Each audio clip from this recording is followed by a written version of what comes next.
Hello everyone, hope you're having the most wonderful day today. Welcome to the Film Insight channel. In today's video, we're going to cover more businesses featured on Restaurant Impossible and reveal how they are now. So, sit back, relax, and without further ado, let's get right into the content, guys. May Nelly's. For a Season 1 episode, Chef Robert Irvine heads over to May Nelly's in Providence, Rhode Island to save it from closure. Purchased 4 years prior to the taping of this episode by Jerry Piccaro, May Nelly's used to be a popular Italian restaurant. Using the business as a way to support his family, Piccaro was making close to $2,500 to $3,000 a night, but is now losing $11,000 a month. Unable to pay himself and on the verge of losing his restaurant, Piccaro calls out to the legendary Irvine for some help. Upon his arrival, the famous chef pointed out that the signage is confusing, especially since someone painted closed in big letters on it. Meeting with the owner, Irvine is told that the restaurant's biggest problem is the fact that they temporarily closed down 9 months ago. Shutting down before they could even relaunch, there was an article in the local paper about May Nelly's closure, which led many to believe it was closed permanently. Failing to get the message out that this wasn't the case due to lack of funds, Piccaro had no way of bouncing back. Later on, Irvine also meets with the staff and surprises them with a bus full of customers to try and expose more of the issues at hand.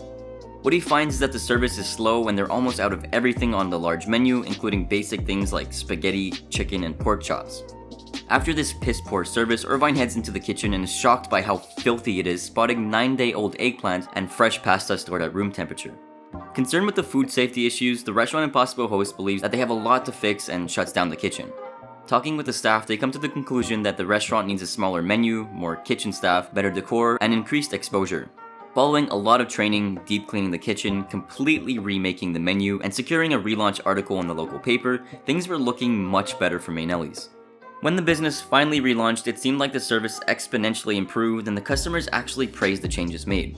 Fast forward to a few months after Irvine's visit, the reviews on Yelp and TripAdvisor were pretty solid. Though it suddenly closed down in January of 2012 for a reason that's probably going to shock you. Soon after the episode aired, a car drove through the side of the building, which forced May Nelly's to close in order to make repairs. Promising the customers that they might reopen in another location later on down the line, this seemingly never happened. In the end, the restaurant was sold at an auction on September 10th of 2013, which is such an unfortunate reason to close down. Valari's. Owned by Paul Vallari III, Valari's is a failing business that Robert Irvine vowed to save from closure in a Season 1 episode. Over the course of 15 years, their regular customers seemed to appear less and less, and they weren't getting any new ones. Once serving close to 1,000 customers a week, it's considered lucky if they even get 100 nowadays. Not having made a profit in over 2 years, Paul is unable to pay himself and worries that the restaurant will close down if he doesn't do something, which prompts him to call for Chef Irvine for some help. When the famous chef arrives, he has a terrible first impression since the walls and carpets are filthy, there's a putrid smell in the air, and nothing appealing about the decor. Gathering the staff together, Irvine seems to dislike their uniforms, specifically their t-shirts, and reprimands them for letting the restaurant get so dirty. What's worse, the kitchen staff admits that they don't have an executive chef, despite the fact that they have such a humongous menu. Due to this fact, a lot of the food that comes out of the kitchen is inconsistent in quality, which is certainly not how things should be. Meeting with designers Fatty and Michelle, they discuss how they plan to revamp the restaurant while keeping its historic value intact. Asking the cooks to make all the dishes on the menu, Irvine forces the staff to try and identify the meals they were eating, which was clearly very difficult. Since there's a large collection of items available for order at Valari's, the Restaurant Impossible host proved that it's impossible to remember them all. Later on, Chef Irvine returns to the restaurant to see the designer's progress and is generally happy with the changes made. He especially praised them for the mural of the Vallari family that only cost $200 to make and the light color palette of the repaint. Auditioning 4 local chefs, Irvine gives them an hour to cook a menu of 3 dishes, giving the executive chef position to the winner. After a very close battle, Irvine and Paul choose Michael, who oddly turns down the offer despite auditioning for the part. Anyway, this led to a dash after Christina, who had already left the restaurant, but she eventually accepted the offer. Next, Irvine cuts down on the old crowded menu, creating a new one with 15 items, including new and old dishes. Some notable dishes that he added were things like clams casino, she crab soup, and eggplant cannelloni. Finally, the famous chef and his team redesigned the restaurant, which both the customers and staff loved. Months after the Restaurant Impossible team left, the reviews on Yelp and TripAdvisor seemed to be very poor. The owners only kept Irvine's menu for 60 days before they ended up reverting back to the huge menu. Also attempting to change the name to Jersey's Pub 73, this didn't do the place any good and it closed down in May of 2015. They probably shouldn't have made those changes. Snooty Fox. In one Season 2 episode, Robert Irvine pays a visit to a restaurant called Snooty Fox in Indianapolis, Indiana to rescue it from closure. Owned by Tim and Kathy Quasar, the restaurant has been operating for close to 3 decades. For the first two, business was booming and they were extremely successful, but somehow their profits have declined in the last 3 years. Supposedly, the reduced income was the inevitable result of the declining local economy, but really there was something much deeper going on. Losing close to $45,000 a month, the couple was forced to invest $30,000 to $40,000 of their own savings to keep the restaurant afloat. With one child in college and twins that are heading to college next year, they really needed the restaurant to work out. Not knowing what else to do, the Quasers call out to the Restaurant Impossible team for some help. Upon Irvine's arrival, he's unimpressed with the dark and dirty decor and learns that the owners invested £100,000 over the last 3 years. Having spent all of their retirement funds and their children's college funds, they should have closed down in 3 months maximum.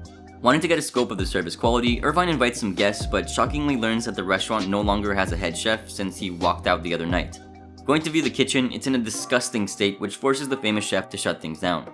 Not only is there a number of safety hazards, but Irvine finds roaches all over the place and is revealed that the kitchen hasn't been cleaned in over a year. Considering the fact that they urgently needed a head chef, Irvine gets into contact with 2 candidates, inviting them over to the restaurant for an interview. Before any of that, he discusses with designer Cheryl, who expresses that they're going to need to deduct $1,000 from the budget since they used it to deep clean the kitchen.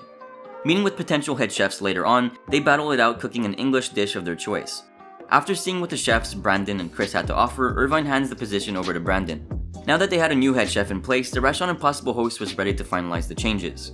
Transforming the menu into something more English style, Irvine later reveals the new decor to the owners, who were astonished with how different everything was looking. Following a rather successful relaunch, sadly, several months later, the restaurant seemed to have closed down. Apparently, they did get a bit of a boost after the show aired, but they were incapable of maintaining the traction they got. Ristorante Barolo. As a last entry, we're gonna get into a failing restaurant that Robert Irvine visited called Ristorante Barolo in Aptos, California. Upon his arrival, he brands it as one of the most unique buildings that he's ever been asked to help, thinking it's beautiful but too cluttered. Meeting with the owners Giovanni and Christina, they reveal that they made over $3 million their first 5 years and put all of the money into costly repairs for the building. Wanting to gauge the service quality, Irvine observes the dinner service and notices that Christina is very nervous over the fact that there are so many items out of stock. Waiting 20 minutes, there still isn't any food on the table, and some customers were even told the items they waited for were not available, which makes a lot of people leave. Heading into the kitchen, he notices that Giovanni is really angry and shouts at everyone when food is brought back. Irvine tells him that if he keeps being so irate, that he's going to inevitably give himself a heart attack. Later on, the Restaurant Impossible host meets with designer Cheryl, who compares the decor to a thrift shop, so they clear out the restaurant. Soon after, Irvine sits with the owners who vent about their faults and issues, then he sends them off to relax while he makes a ton of changes. A while after, the owners return and are revealed the new spacious restaurant with fantastic looking decor. Before finally relaunching, Irvine shows them the new menu, which includes freshly made bolognese. Fast forward to after the show aired, Irvine revisited the restaurant, which was up by 30% in sales. In the end, Ristorante Barolo ended up closing down in May of 2013.